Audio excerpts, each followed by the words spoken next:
Eu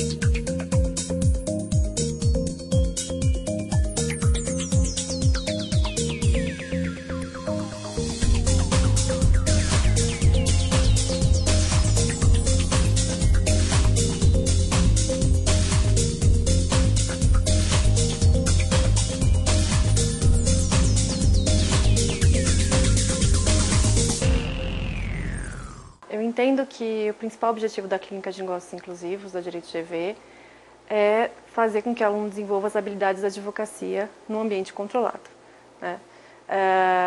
Eu digo ambiente controlado porque a gente ainda está dentro da faculdade e o aluno tem a oportunidade de aprender com o erro e lidar com casos reais nesse contexto. Como é que funciona, né? Você vai deixar entrar dentro da clínica uma realidade complexa e completamente desestruturada, e aí esse aluno vai ter que olhar para tudo isso e tentar aplicar todo o conhecimento que ele teve nos 3 primeiros anos da faculdade para poder reagir a tudo aquilo, pensar em como lidar com a surpresa, pensar em que ação que ele tem a seu alcance, quais são os procedimentos da advocacia que ele pode utilizar, como reagir ao elemento da ética que pode ou não ingressar na clínica. Então, eu entendo que o principal objetivo é isso, né? Essa questão da realidade traz um diferencial em relação às disciplinas em que o objeto são simulações ou são exposições em aula ou textos, né? Não é a biblioteca, é o caso real que vai acontecer.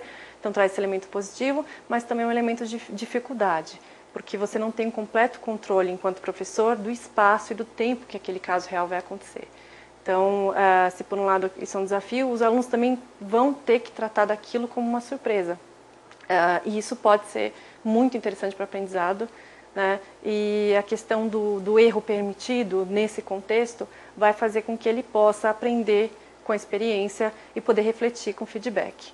Acho que isso é diferencial no aprendizado e impacta a forma como a clínica acontece, os casos que eu escolho para as clínicas e também a avaliação.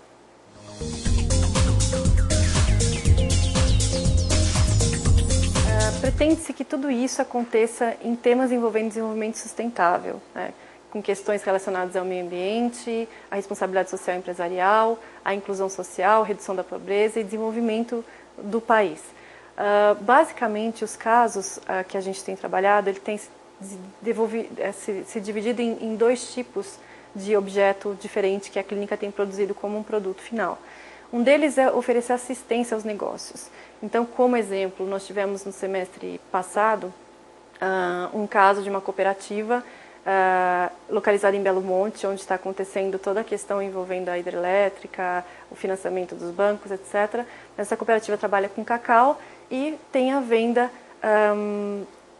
tem o comércio com países da Europa. Dentro do contexto em que o Brasil se insere como signatário da Convenção da Biodiversidade, as comunidades elas teriam direito a repartir os benefícios que as empresas conseguem com o uso da biodiversidade. E aí um dos casos nossos foi tentar dar todo o suporte para essa comunidade para que ela pudesse conhecer esses direitos, saber como é que rege a questão da repartição de benefício e poder negociar de forma mais igualitária com as empresas europeias que estavam ali retirando o cacau para comercializar em seus países.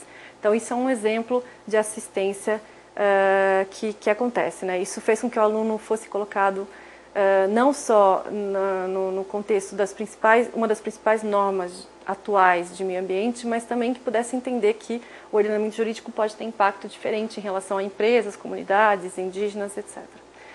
Uma outra forma de trabalho que a gente também desenvolve é o que a gente chama de advocacy, né? Isso se dá em relação às políticas legislativas, a propostas de lei e políticas públicas em fase de desenvolvimento. A clínica, por exemplo, ofereceu diversas pesquisas e diversas informações para grupos de trabalho do Congresso Nacional, quando a Política Nacional de Resíduos Sólidos ainda não tinha sido aprovada e estava em discussão. O mesmo aconteceu em relação a uma medida provisória que poderia ser convertida em lei e que concedia benefício fiscal para empresas que comprassem materiais de catadores de materiais recicláveis e pudessem empregar esse material, então, em sua atividade. Então, a clínica também conseguiu enviar diversas informações para grupos de trabalho do Congresso para que, representando interesses e argumentos técnicos, pudessem influenciar o desenvolvimento do país.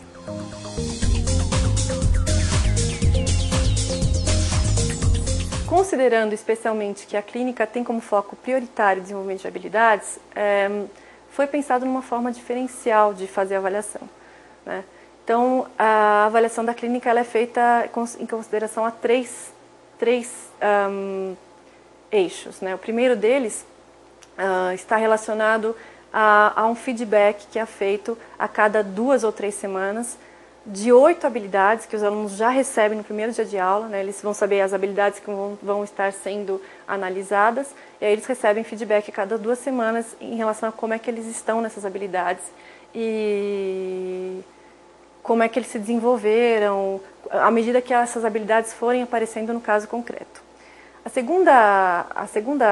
segundo eixo dessa avaliação se dá em consideração aos casos, né, em relação aos resultados dos casos. Então, se o caso envolveu a elaboração de uma opinião legal, se o caso envolveu uma elaboração de pesquisa, a qualidade final dessa pesquisa vai contar como avaliação. O segundo terço da avaliação vai ser isso.